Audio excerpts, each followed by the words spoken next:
Bye Fayaz खटी। आज हम फिर एक बायोलॉजी की न्यू वीडियो के साथ शुरू हुए हैं। हमने जो इंटीग्रेस की क्लासेस चल रही हैं उसके लिए मैंने एक नेमोनिक वाइज और बिल्कुल शॉर्टेस्ट मेथड से जो है आज मैंने एक लेक्चर तैयार किया है। वो स्टूडेंट्स जो अभी इंटीग्रेस की तैयारी कर रहे हैं उसके लिए बहुत सारी मुश्किलात हो सकती हैं ये जो टॉपिक है आज का वो क्लियर करने में। तो उसके लिए आसानी करने के लिए मैं एक ये टॉपिक बनाया है, वो ये है कि हमारा जो human reproductive system, human male reproductive system है, उसके बारे में बात करने जा रहे हैं।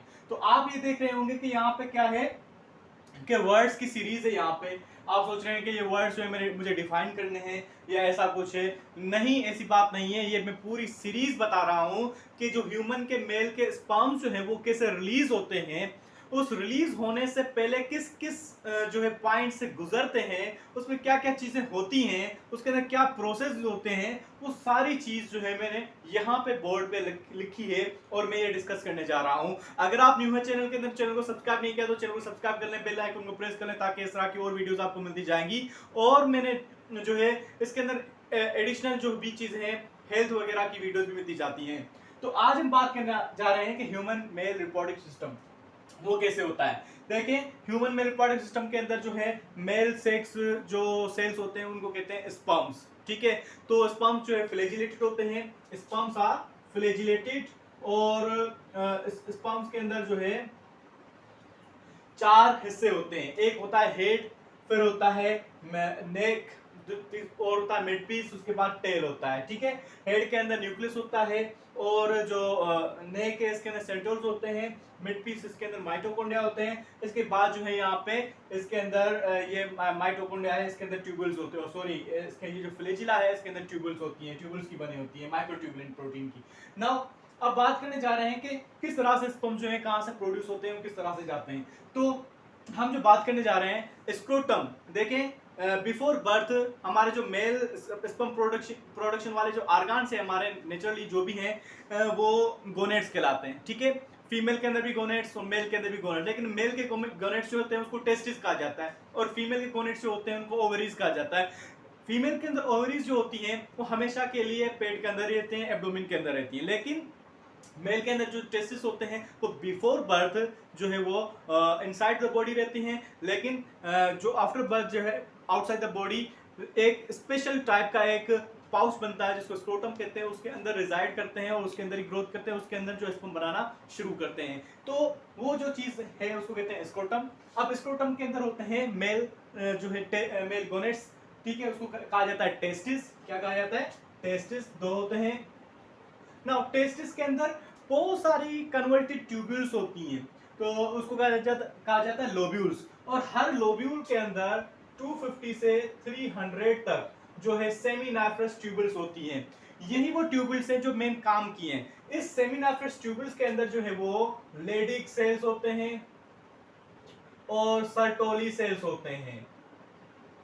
ये लेडिक सेल जो है वो प्रोड्यूस करवाते हैं टेस्टोस्टेरोन हार्मोन को, और सर्टोली सेल जो है इनहिबिन हार्मोन प्रोड्यूस करते हैं जो नॉर्मल स्पर्म प्रोडक्शन करवाते हैं, और यही जो है वो जो स्पर्म बनाना शुरू करते हैं। ठीक है, सर्टोली सेल्स ये एलोंगेटेड सेल्स होते हैं।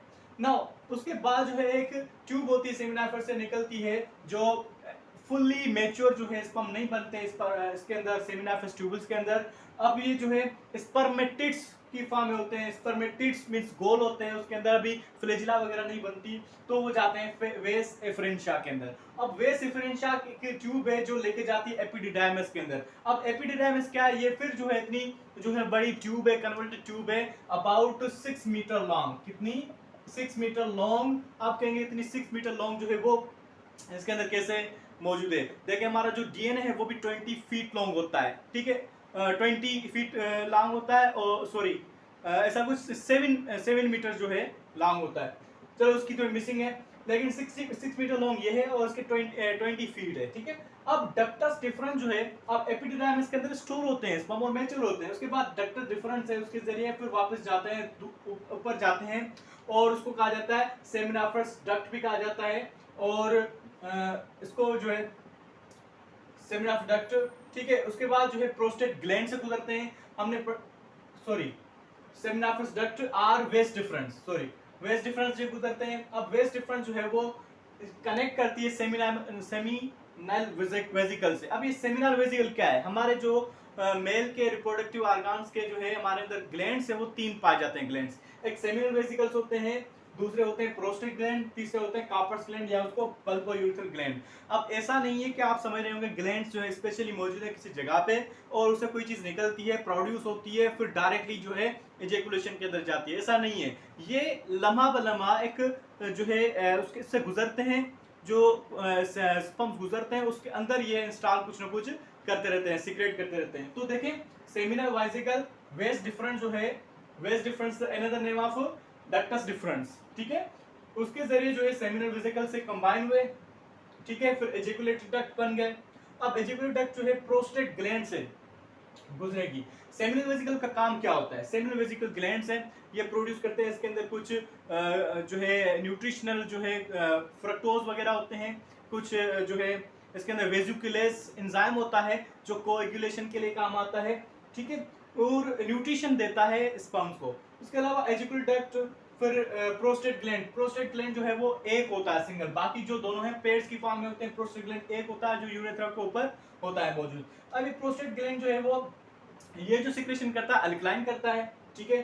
अब प्रोस्टेट ग्लैंड जो है वो एसिडिक मीडियम बनाता है, ठीक है। इसके अंदर सिट्रिक एसिड्स होते हैं, एस्कार्बिक एसिड्स होते हैं जो उसको एसिडिक बनाते हैं, ठीक है। इसके अलावा कॉपर ग्लैंड, उसके बाद जो है कॉपर ग्लैंड के पास जाता है, कॉपर ग्लैंड जो है उसको वापस अल्कलाइन कर देते हैं और म्यूकस सिक्रेट करते हैं। उसके बाद जो है यूरेथ्रा जो होता है, यूरेथ्रा जो है उसके जरिए आपकी जो है मेल के अंदर स्पर्म एजिकुलेशन होती है। वो अबाउट 4 मिलियन जो है स्पर्म्स एक इजेकुलेशन में होते हैं। अगर किसी के अंदर 4 मिलियन से कम होते हैं या ज्यादा होते हैं तो इसके अंदर कुछ एबनॉर्मलिटी है। So this is all about the full pathway of the sperm ejaculation, how it is formed, where it is formed, this is all about it.